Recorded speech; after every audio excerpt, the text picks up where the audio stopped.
Hello दोस्तों, ITI classes के YouTube channel पर आप सभी का एक बार फिर से स्वागत है। तो दोस्तों, काफ़ी डिमांड आ रही थी स्टूडेंट्स की कि सर फिटर सेकेंड ईयर के लिए भी सोल्व पेपर आप कराइए।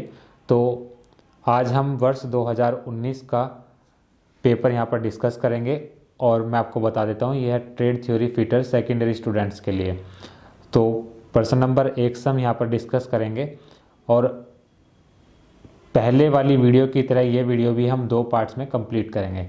तो स्टार्ट करते हैं। पहला प्रश्न आपका कि तरल यांत्रिक प्रणाली में हाइड्रोलिक ऑयल का कार्य है।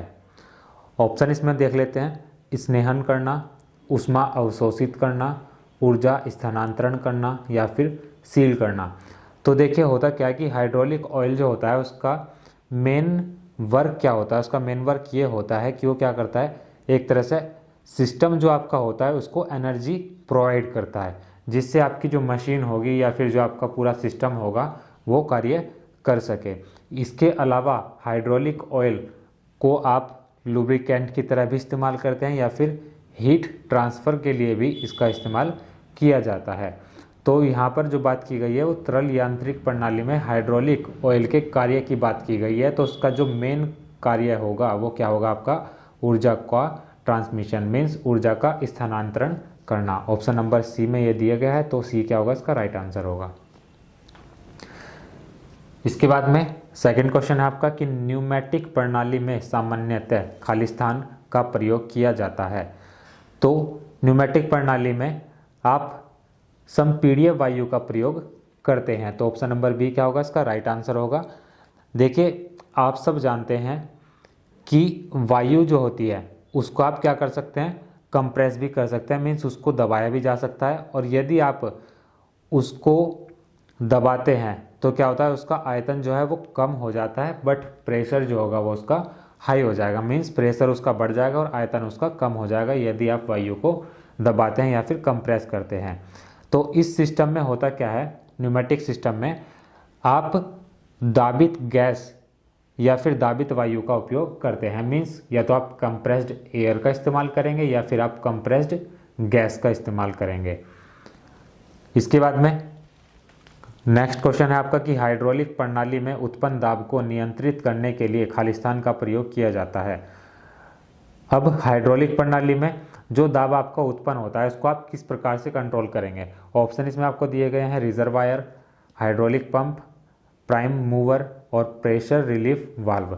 तो प्रेशर को कंट्रोल करने के लिए आप उसमें क्या करते हैं, इस्तेमाल प्रेशर रिलीफ वाल्व का इस्तेमाल करते हैं, जिससे आप प्रेशर को समय समय पर कंट्रोल करते रहें। तो ऑप्शन नंबर डी क्या होगा, इसका राइट आंसर होगा। प्रश्न नंबर 4 है आपका, स्क्रू पिच गेज का दूसरा नाम है। स्क्रू पिच गेज को आप अन्य किस नाम से भी जानते हैं, ये यहाँ पर पूछा गया है। ऑप्शन इसमें दिए गए हैं आपको, pitch gauge, depth gauge, thread gauge, slip gauge. तो इसका जो सही आंसर होगा ऑप्शन नंबर सी होगा, थ्रेड गेज। इसके बाद में नेक्स्ट क्वेश्चन है आपका कि फिलर गेज का उपयोग निम्न कार्य के लिए किया जाता है। अब देखिए फिलर गेज क्या होता है आपका। फिलर गेज का जो आप इस्तेमाल करते हैं वो जो आपके गैप होते हैं उनकी चौड़ाई को मेज़र करने के लिए एक इंस्ट्रूमेंट होता है, या फिर आप कह सकते हैं कि किन्हीं भी 2 पार्ट के बीच में क्लियरेंस को मेज़र करने के लिए आप फिलर गेज का इस्तेमाल करते हैं। ऑप्शन इसके देख लेते हैं। पहला ऑप्शन है मिलने वाले पार्टों के बीच का अंतर मापने के लिए, दूसरा ऑप्शन है स्लॉट की चौड़ाई मापने के लिए, तीसरा ऑप्शन है अंदरूनी माप लेने के लिए, चौथा ऑप्शन है इनमें से कोई नहीं। तो इसका जो राइट आंसर होगा क्या होगा, ऑप्शन नंबर ए, कि मिलने वाले पार्टों के बीच का अंतर मापने के लिए। इसमें आपको याद रखना है गैप विड्थ को मेज़र करने के लिए, या फिर 2 पार्ट्स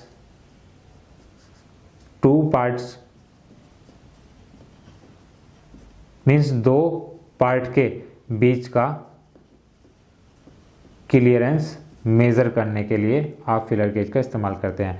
प्रश्न नंबर 6 है आपका, बी ए चूड़ी का कोण होता है 45 डिग्री, 29 डिग्री, 47.5 डिग्री या फिर 60 डिग्री। तो इसका जो राइट आंसर होगा ऑप्शन नंबर सी होगा, 47.5 डिग्री या फिर 47 सही 1/2 डिग्री। प्रश्न नंबर 7 है आपका कि हाई स्पीड की टेम्परिंग के लिए उपयुक्त तापमान है। हाई स्पीड की टेम्परिंग जो आप करते हैं उसके लिए क्या है, टेम्परेचर की जो रेंज होती है वो क्या होती है। ऑप्शन इसमें आपको दिए गए हैं 220 से 330, 400 से 600, 500 से 750 और 100 से 150। तो इसका जो राइट आंसर होगा ऑप्शन नंबर ए होगा 220 डिग्री से 330 डिग्री सेल्सियस। प्रश्न नंबर 8 है आपका कि मोर्स टेपर को एमटी अक्षर से प्रदर्शित किया जाता है, यह खालिस्तान तक उपलब्ध होते हैं। मीन्स इनकी जो रेंज होती है वो क्या होती है। मोर्स टेपर को यहाँ पर बताया गया एमटी से, तो इसमें जो आपकी रेंज होती है वो किसके बीच में अवेलेबल होती है, MT0 से लेकर MT6 तक। तो ऑप्शन नंबर सी क्या है इसका राइट आंसर है। प्रश्न नंबर 9 है आपका, अल्लोह धातु की लैपिंग करने के लिए उपयुक्त एब्रेसिव होता है। अब अल्लोह धातु की लैपिंग करने के लिए आप क्या इस्तेमाल करते हैं, एल्यूमिनियम ऑक्साइड का इस्तेमाल करते हैं। तो ऑप्शन नंबर बी क्या है इसका राइट आंसर होगा। इसके बाद में प्रश्न नंबर 10 है आपका कि थोड़ी सी झुकी हुई शाफ्ट को ड्राइव के लिए अनुमति प्रदान करने वाली बियरिंग है। ऑप्शन इसमें आपको दिए गए हैं ball bearing, roller bearing, spiral bearing या फिर इनमें से कोई नहीं। तो इसका जो राइट आंसर होगा ऑप्शन नंबर ए होगा बॉल बियरिंग। प्रश्न नंबर 11 है आपका कि एक बॉल बियरिंग की माउंटिंग करते समय शाफ्ट के साथ इनर रेस में निम्न में किस प्रकार का फिट उपयोग किया जाता है। ऑप्शन इसमें आपको दिए गए हैं परिशुद्ध साइड, दूसरा ऑप्शन है बड़ा क्लियरेंस, तीसरा ऑप्शन है ढीला रनिंग, चौथा ऑप्शन है इंटरफेरेंस। तो इसका जो राइट आंसर होगा ऑप्शन नंबर सी होगा ढीला रनिंग। इसके बाद में अगला प्रश्न है आपका कि क्रांतिक तापमान से ऊपर स्टील को गर्म करने की प्रक्रिया और उसे खुले वायुमंडल में ठंडा करने का प्रक्रम कहलाता है। तो सबसे पहले हम बात करते हैं कि क्रांतिक तापमान आपका होता क्या है। देखिए, क्रांतिक तापमान वो मैक्सिमम टेम्परेचर होता है जिससे कम तापमान पर किसी भी धातु को प्रेशर के द्वारा उसकी अवस्था में परिवर्तन किया जाता है। मीन्स क्या होगा, आप ठोस को द्रव में, द्रव को गैस में, इस प्रकार से उनकी अवस्था में परिवर्तन कर सकते हैं। तो वो आपका क्या कहलाता है, क्रांतिक तापमान कहलाता है। तो ऑप्शन देख लेते हैं इसमें क्या क्या दिए गए हैं, हार्डनिंग, दूसरा ऑप्शन है टेम्परिंग, तीसरा ऑप्शन है एनिलिंग, चौथा ऑप्शन है नॉर्मलाइजिंग। तो इसका जो सही आंसर होगा ऑप्शन नंबर डी होगा नॉर्मलाइजिंग। 13वां प्रश्न है आपका, रोलिंग कॉन्टैक्ट बियरिंग को अन्य किस नाम से जाना जाता है। ऑप्शन इसमें आपको दिए गए हैं घर्षण रहित bearing, Bush bearing, pedestal bearing या फिर जर्नल बियरिंग। तो इसका जो राइट आंसर होगा ऑप्शन नंबर ए होगा घर्षण रहित bearing, means friction less bearing. इसके बाद में प्रश्न नंबर 14 है आपका कि एयर रिसीवर बना होता है। ऑप्शन इसमें आपको दिए गए हैं कास्ट आयरन से, स्टील से, एल्यूमिनियम से या फिर पीतल से। तो एयर रिसीवर जो होता है आपका स्टील से बना होता है। Option number B is the right answer. इसके बाद में नेक्स्ट क्वेश्चन है आपका कि एक स्क्रू जो चूड़ी के छिद्रों के माध्यम से मिलान करने वाले भागों को सेट करने में सक्षम होता है और इस सेटिंग पर अनुमानित रहता है, वह आपका क्या कहलाता है। Option round head screw, pan head screw, क्रीज हेड स्क्रू या फिर लोअर हेड स्क्रू। तो इसका जो सही आंसर होगा ऑप्शन नंबर डी होगा लोअर हेड स्क्रू। प्रश्न नंबर 16 है आपका कि यदि ड्रिल किए गए छिद्र ड्रिल के आकार से बड़ा होता है तो इसका क्या कारण होता है। अत्यधिक फीड, अपरिशुद्ध कोण, अपरिशुद्ध लिप क्लियरेंस या फिर कटिंग किनारों की असमान लंबाई। तो इसका जो राइट आंसर होगा ऑप्शन नंबर डी ही होगा, कटिंग किनारों की असमान लंबाई के कारण जो होता है आपका छिद्र होगा वो ड्रिल के आकार से बड़ा हो जाएगा। प्रश्न नंबर 17 है आपका कि रिसीवर में आवश्यकता से अधिक दाब को कम करने के लिए लगा होता है। ऑप्शन इसमें आपको दिए गए हैं safety valve, check valve, shuttle valve या फिर प्रवाह नियंत्रक वाल्व। तो रिसीवर में दाब को कम करने के लिए आप सेफ्टी वाल्व का इस्तेमाल करते हैं। ऑप्शन नंबर ए क्या होगा इसका राइट आंसर होगा। प्रश्न नंबर 18 आपका कि निम्न चित्र में एक्स द्वारा किस भाग को अंकित किया जाता है। तो ये यहाँ पर आपको एक फिगर दिखाया गया है, यहाँ से पूछा है कि ये आपका एक्स है और इस भाग को आप किस नाम से जानते हैं, तो ये आपका कहलाता है वेन। बी क्या होगा, इसका राइट आंसर होगा।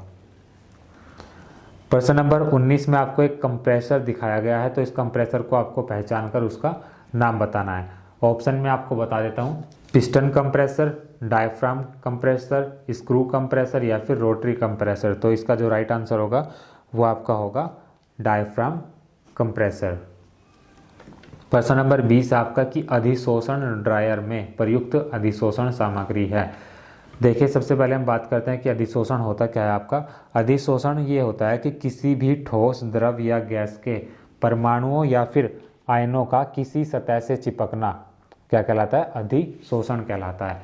तो इसमें अब आपकी जो अधिशोषण सामग्री होती है वो पूछी गई है यहाँ पर। तो ऑप्शन इसमें आपको दिए गए silicon dioxide, carbon dioxide, iron oxide या फिर शुष्क नाइट्रोजन। तो इसका जो सही आंसर होगा ऑप्शन नंबर ए होगा, सिलिकॉन डाइऑक्साइड। प्रश्न नंबर 21 दिया गया है आपको कि नीचे दर्शाए गए चित्र में टेपर कोण की जांच के लिए साइन बार के सेटअप को दर्शाया गया है। इसमें एक्स द्वारा इंगित भाग का नाम बताइए। ऑप्शन इसमें आपको दिए गए हैं stopper, slip gauge, sine bar या फिर इनमें से कोई नहीं। तो इसका जो राइट आंसर होगा ऑप्शन नंबर बी होगा, स्लिप गेज। प्रश्न नंबर 22 आपका कि रेडियल भार को ले जाने के लिए निम्न में से कौन सी बियरिंग प्रयोग की जाती है। तो रेडियल भार को ले जाने के लिए आप हमेशा रोलर बियरिंग का इस्तेमाल करते हैं। तो ऑप्शन नंबर सी क्या होगा, इसका राइट आंसर होगा। इसके बाद में प्रश्न नंबर 23 आपका कि निम्न नीचे दिए गए चित्र में बियरिंग का नाम आपको बताना है। ऑप्शन इसमें आपको दिए गए हैं ball bearing, roller bearing, thrust bearing या फिर निडल बियरिंग। तो इसका जो राइट आंसर होगा ऑप्शन नंबर बी होगा, रोलर बियरिंग। प्रश्न नंबर 24 आपका कि निम्न में से किस प्रकार के नट के ऊपरी हिस्से में नायलॉन या फाइबर का गोल छल्ला डाला जाता है। तो वो आपका कौन सा नट होता है। ऑप्शन इसमें देख लेते हैं, सेल्फ लॉकिंग नट, वायर लॉक नट, स्वान नट या फिर ग्रूव नट। तो इसका जो राइट आंसर होगा ऑप्शन नंबर सी होगा, स्वान नट। अगला प्रश्न आपका इम्पैक्ट प्रकार के उच्च टॉर्क को घूर्णन की दोनों दिशाओं में ट्रांसमिट करने हेतु कौन सी की का प्रयोग किया जाता है। ऑप्शन इसमें आपको दिए गए हैं वुडरफ की, सैडल की, जिब हेड की या फिर टेंजेंशियल की। तो इसका जो राइट आंसर होगा ऑप्शन नंबर डी होगा, टेंजेंशियल की। तो दोस्तों आज की वीडियो में हम इतना ही रखेंगे, क्योंकि वीडियो जो है आपकी काफ़ी लेंथी हो जाएगी और बाकी बचे प्रश्नों को हम सेकंड पार्ट में डिस्कस करेंगे। और इन सभी प्रश्नों की PDF फाइल आप हमारे टेलीग्राम ग्रुप से भी डाउनलोड कर सकते हैं।